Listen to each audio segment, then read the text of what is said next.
सबसे निवेदन है गिराफ प्रदान के लिए अपने अपने स्थान पर खड़े। पुंज हमारे अगले सर्वश्रेष्ठ शिक्षकवादी हैं गवर्नमेंट हाई स्कूल चंद्रकोट रामबंस लाल सिंह जी। नवीन शिक्षा पद्धतियों का प्रयोग कर विभिन्न विषयों को सरल एवं सुगम बनाया। आपकी तालियों की गड़गड़ाहट के बीच मंच पर फिर से आमंत्रित करती हूँ government higher secondary school Bajabai Rajouri से विनोद रैना जी। खुश से सर्वश्रेष्ठ शिक्षक अवार्डी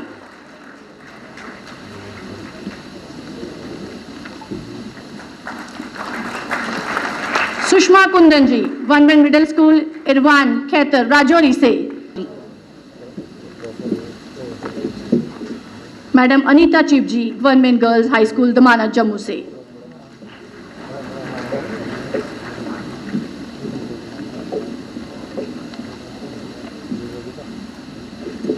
ये हमारे शिक्षक जोरदार तालियां। हाई स्कूल जनईपुर खास योगदान इनका इम्तियाज मुगल जी हैं जो अपनी कला से ईंटों सीमेंट रेत बजरी से बनी स्कूली इमारतों को विद्या का मंदिर बनाते हैं। इनकी लगन तनदेही कर्मठता और प्रतिबद्धता। मैं सभी टीचर्स और स्टूडेंट्स से ये कहना चाहूँगा कि मैं नहीं चाहता कि कोई स्टूडेंट दूसरे स्टूडेंट की तरफ बनना चाहे और उसकी कोशिश भी करे। मेरी इच्छा होगी कि हर एक स्टूडेंट अपने जैसा खुद बने। हर एक स्टूडेंट अपने आप में यूनिक है। कुछ लोग शायद कह सकते हैं कि हमारे कैंपस का ट्रेडिशन है कि टॉपर स्टूडेंट के पीछे चला जाए, उसका अनुसरण किया जाए। मैं समझता हूं अब समय आ गया है कि हम इस ट्रेडिशन को समाप्त कर दें धीरे धीरे। हमें हर बच्चे को याद दिलाना होगा कि आप अपने जैसा बनिए। आप सबने प्रसिद्ध मूर्तिकार माइकल एंजेलो का नाम सुना होगा। हमेशा वो कहते थे हर एक पत्थर हर एक मार्बल के भीतर एक मूर्ति है।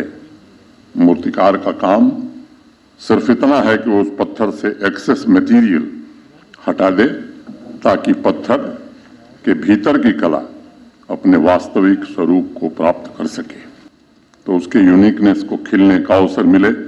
ऐसी व्यवस्था में आपसे विनम्रता पूर्वक आग्रह करना चाहता हूं सभी शिक्षकों से, ऐसी व्यवस्था हमें बनानी चाहिए। एक्सेस मटेरियल हटाना यही गुरुजनों का शिक्षकों का काम है। तभी तो स्टूडेंट्स के भीतर राइट ब्रदर्स की तरह creativity, adaptability, curiosity, critical thinking, communication और कोलैबोरेशन और लीडरशिप की क्वालिटी हम विकसित कर सकेंगे। और यही वो फैक्टर्स हैं जो भविष्य की इकोनॉमी, टेक्नोलॉजी, सोशल प्रॉब्लम्स, हर तरह की चुनौतियों का सामना करने की ताकत हमारी नौजवान पीढ़ी में पैदा कर सकेंगे और स्टूडेंट्स में नई सोच विकसित करने में भी मदद करेंगे। मैं एक सच्ची घटना का जिक्र संक्षेप में कोविड पैंडेमिक से संबंधित कुछ बातों की चर्चा करूंगा। 5 जनवरी 2020 को वर्ल्ड हेल्थ ऑर्गेनाइजेशन ने आधिकारिक रूप से इस पैंडेमिक की पुष्टि की थी। हम सब साक्षी हैं कि उसके बाद दुनिया कैसे बदल गई। हम सबने मिलकर के उससे होने वाली चुनौतियों का सामना भी किया। हम एजुकेशन का इकोसिस्टम कैसा तैयार करें। राष्ट्रीय शिक्षा नीति का इतना मजबूत आधार हमें मिला है कि हम स्कूल को किसी शहर या किसी गांव के इकोसिस्टम का महत्वपूर्ण हिस्सा बना सकते हैं। सबसे पहले स्कूल को शहरों के अन्य इंस्टीट्यूशन से अलग देखा जाता था, लेकिन आज जरूरत इस बात की है कि school local community, local business तथा अन्य इंस्टीट्यूशंस से कनेक्टेड हों ताकि स्टूडेंट्स लोकल समस्याओं और लोकल संभावनाओं से भी जुड़ सकें। अगर हम एजुकेशन को एक इकोसिस्टम की तरह स्थापित करने में सफल होते हैं तो आने वाले दशकों में होने वाले बदलाव के मुताबिक स्टूडेंट्स की प्रॉब्लम सॉल्विंग योग्यता भी बढ़ेगी। वो अपनी संस्कृति, अपनी विरासत और उसके मूल्यों को समझने में भी समर्थ और सक्षम होगा। क्यों? मुझे लगता है कि एजुकेशन का इकोसिस्टम इसलिए जरूरी है, कल्चर, नेचर के नज़दीक जाकर स्टूडेंट्स के भीतर की भी पॉसिबिलिटी को नई शक्ति, नई ऊर्जा मिलती है। हम बात बात में हमेशा स्टूडेंट्स से नए इन्वेंशन करने के बारे में कहते तो हैं, लेकिन हम कभी उसे सेल्फ इन्वेंशन के बारे में कम प्रेरित करते हैं। एजुकेशन इकोसिस्टम पहले सेल्फ इन्वेंशन से शुरू होगा और स्टूडेंट्स को तब बाहरी इन्वेंशन करने और सफलता के चरम शिखर को छूने का अवसर मिलेगा। करना चाहूंगा, टेक्नोलॉजी में आज इतनी तेजी से बदलाव हो रहा है कि हम फ्यूचर प्रेडिक्ट नहीं कर सकते हैं। फ्यूचर वर्कफोर्स कैसी होगी इसकी कल्पना भी हम नहीं कर सकते हैं। उसकी भविष्यवाणी करने का तो जोखिम आज कोई नहीं उठा सकता है। मैं 20वीं सदी के शुरुआत की 2 भविष्यवाणियों के बारे में आपसे चर्चा करूं कि उनके भीतर एक स्ट्रांग कैरेक्टर, दया, करुणा, प्रेम की भावना जागृत करनी है।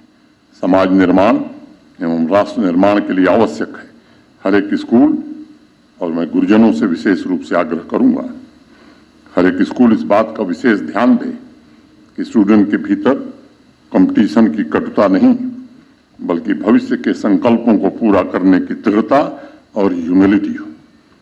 क्योंकि जितना अहंकार होगा ज्ञान अंदर नहीं जा सकता है, जितनी विनम्रता होगी मैं समझता हूं ज्ञान जल्दी से सीखा जा सकता है।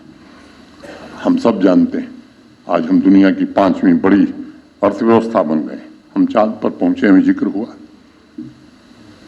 विद्यार्थी अगर असफल हो गया तो उसे कोसने की जरूरत नहीं है। चंद्रयान 2 अगर असफल न होता तो चंद्रयान 3 को सफलता नहीं मिलती। इस बात को हमें बराबर ध्यान रखना होगा। हम चांद पर पहुंच गए, सूर्य की स्टडी के लिए हम तैयार हैं। अब हमारा सपना इस महान राष्ट्र को दुनिया की सबसे ताकतवर शक्ति बनाना है। राष्ट्र सेवा सर्वप्रथम के संकल्प के साथ हम सब आगे बढ़ें। और मैं समझता हूं कि जो भी बड़े परिवर्तन दुनिया में हुए हैं, अभी प्रोफेसर राजपूत बता रहे थे, श्रीनगर में भी मैंने ये बात कही। एक समय था जब दुनिया की जीडीपी में भारत का कंट्रीब्यूशन 25% का था, हमारा हिस्सा 1/4 था। सोने की चिड़िया हम जरूर कहे जाते थे, लेकिन सोने की खदान हमारे पास नहीं थी। हमारा कंट्रीब्यूशन इसलिए था कि हमारे शिक्षण संस्थान, हमारे शिक्षक, शोध की हमारी प्रक्रिया, हम जो प्रोडक्ट बनाते थे दुनिया में वैसे प्रोडक्ट कहीं नहीं बनते थे। इसके कारण हम आर्थिक रूप से संपन्न थे। मैं आभारी हूं स्कूल एजुकेशन डिपार्टमेंट का, जिन्होंने तत्परता से इसे जमीन पर लागू किया है।